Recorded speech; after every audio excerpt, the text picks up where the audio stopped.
Jangan lupa subscribe channel YouTube TVRI Bengkulu, like, komen, dan nyalakan notifikasinya.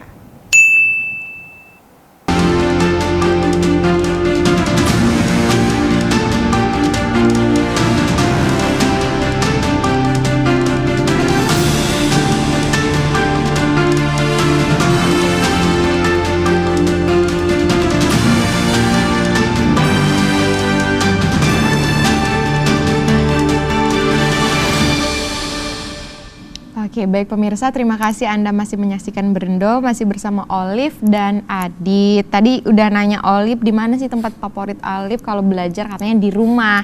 Nah, kalau Adit, tempat favorit untuk belajar menambah literasi itu di mana, Adit? Kalau Adit dulu mungkin dari kecil itu nggak suka keluar ya, karena mungkin faktor orang tua juga kan, nggak boleh keluar. Tapi mulai SMA tuh kayak mulai suka belajar di luar rumah. Kalau di rumah tuh paling kalau belajar buka buku nih. Tadi tuh punya sistem namanya sistem Pomodoro kalau belajar. Artinya belajarnya pakai waktu. Jadi karena udah kebiasaan pakai waktu, ya mentoknya belajar sejam, 3 jamnya tidur gitu biasanya. Biasanya seperti itu. Jadi makanya Adit mulai SMA mulai suka belajar di luar. Biasanya Adit belajar di coffee shop gitu. Cuman Adit nih orangnya ambivert, kayak extrovert enggak, introvert juga enggak. Adit belajarnya di coffee shop, tapi enggak yang rame. Jadi kalau misalkan ada tempat-tempat yang udah terlalu rame, biasanya dicari tempat yang sepi gitu. Tadi apa? Ambivert? Ambivert. Oh, ada juga ya introvert, extrovert, ambivert.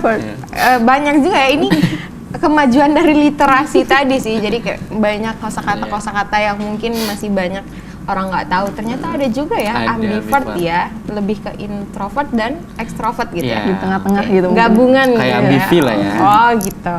Nah, kalau sejauh ini dari apa yang sudah Adit gapai gitu ya, apa sih yang masih ingin dirubah dari kebiasaan lama yang menurut Adit ini habit buruk nih gitu? Mungkin akhirnya ini Adit sadar ya kalau misalkan Adit tuh kurang aware sama sekitar. Kayaknya saya harus lebih aware ya sama sekitar. Mungkin kayak Adit tuh orangnya kayak dulu lebih ke ngapain butuh bantuan orang gitu. Adit tuh selagi bisa dikerjain sendiri. Tapi kayak lama-lama butuh juga sama orang ya. Kita karena manusia sosial kan. Dan akhirnya saya menjadi people pleasure, jadi kayak suka memberi bantuan ke orang lain. Dan juga saya lebih ke arah terlalu positive thinking ke orang-orang. Dan ini merupakan sifat menurut saya bad habit. Bagus, cuman kayaknya lebih aware aja ya. Soalnya teman saya bilang kalau misalkan saya itu harus lebih aware buat sama sekitar gitu. Iya, karena kita harus aware ke lingkungan juga, kita harus peka terhadap orang lain dan lingkungan sekitar gitu, biar kita nggak ketinggalan informasi juga tentunya ya pemirsa ya, harus lebih peka gitu. Oke, selanjutnya ke Olive. Kalau Olive, kebiasaan apa nih Olive yang mau dirubah dari yang lama mungkin masih jadi bad habit gitu? Oke, mungkin udah mulai dirubah nih, bukannya belum dirubah. Olive itu kalau dulunya tuh suka menunda.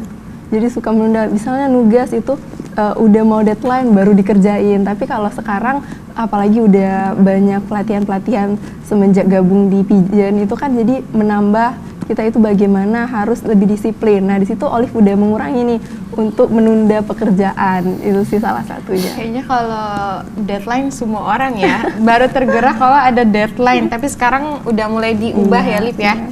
Oke. Kalau dari Olive sendiri sebagai duta nih, gimana sih cara Olive untuk mengajak teman-teman untuk menambah literasi atau wawasan yang luas supaya tidak terjebak dengan berita-berita hoax? Oke, salah satunya mungkin Olive itu bantu dengan menyebarkan informasi-informasi terbaru.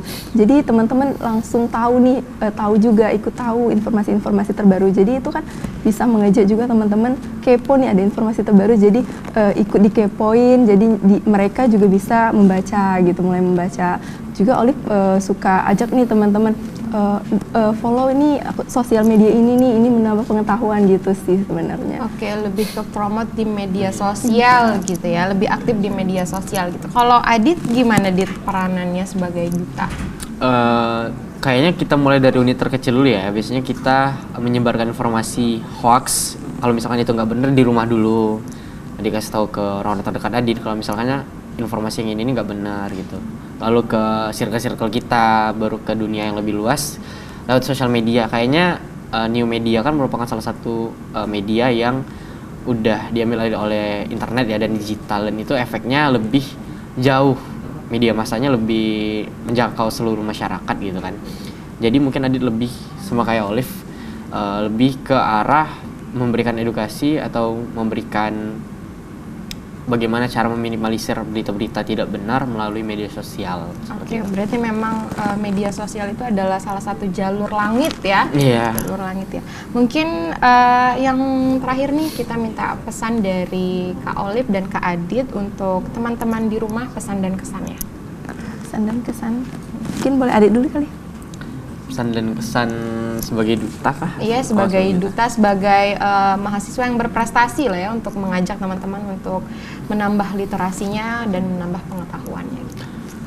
Mungkin buat teman-teman yang ada di rumah lebih ke arah positivisme ya sekarang, karena dulu jujur Adit tuh kayak misalnya pengen ikut sesuatu tuh kayaknya nggak menang deh, kayaknya nggak bisa deh. Tapi kalau kita mulai manifesting diri, kayak misalkan pengen ikut apa gitu, pengen ikut pageant misalnya kan, kita manifesting dulu kayaknya nanti aku bakal make SAS atau aku pakai selempang tulisannya winner gitu kan. Nggak apa-apa, nggak masalah nanti jatuhnya juara 2, juara 3 kan. Kalau kata Soekarno kan nggak apa-apa mimpi setinggi langit, jatuhnya di antara bintang-bintang kan. Iya. Ya, lebih ke arah manifesting diri, dan juga jangan malas buat nyari informasi, intinya melek media lah. Kita harus sering-sering baca, perbanyak kosakata, karena perbanyak kosakata itu jujur itu menaikin value diri kita. Kita terlihat lebih ke arah orang yang smart, bukan cuma pintar tapi juga smart. Artinya kayak kita bisa menggunakan bahasa yang memiliki arti sama, tapi penggunaan bahasanya lebih tinggi, dan itu menaikkan value diri kita, dan itu bisa menguntungkan diri kita juga. Contohnya kayak ambivert tadi ya. Iya, ambivert. Oke, dari Olive gimana? Oke, kalau menurut aku sendiri sih untuk teman-teman di rumah semuanya, pokoknya jangan takut untuk mencoba. Ada kesempatan, coba. Karena kita nggak tahu di depan kita itu apakah itu yang terbaik untuk kita, kalau nggak kita coba. Jadi pertama-tama kita coba dulu, jangan takut. Takut sih pengetahuan aku masih kurang nih gitu. Jangan takut, kita coba. Dan kalau untuk menambah pengetahuan itu udah ada dimanapun. Dari sosial media, dari internet, itu bisa menambah pengetahuan kita. Jadi jangan takut untuk mencoba. Selanjutnya kita itu lebih lebih percaya diri. Jangan takut untuk tampil di depan umum. Seperti saya kan awalnya takut. Sebenarnya tampil di depan umum itu bisa enjoy aja kalau kita bisa merasa pede gitu sih. Oke, thank you Adit dan Olive karena sudah mengedukasi teman-teman. Sampai sini aja perjumpaan kita ya. Next time kita ngobrol-ngobrol lagi, oke? Nah, baik pemirsa, jadi itulah dia obrolan kita mengenai langkah nyata literasi masa kini. Jadi kita dituntut untuk melek akan literasi supaya kita tidak ketinggalan dan bisa dikatakan kudet mungkin ya. Nah, pemirsa, saya Helda Amelia dan segenap tim undur diri. Terima kasih dan sampai jumpa. Diantarkan oleh Berendo Band.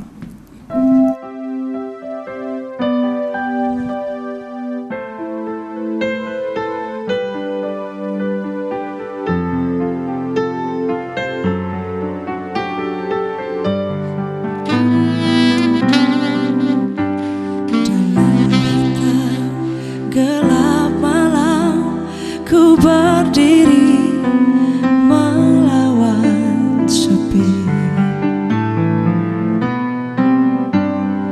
Di sini di pantai ini telah terkubur sejuta kenangan, dihempas keras gelombang dan tertimbun batu karang yang takkan mungkin dapat terulang.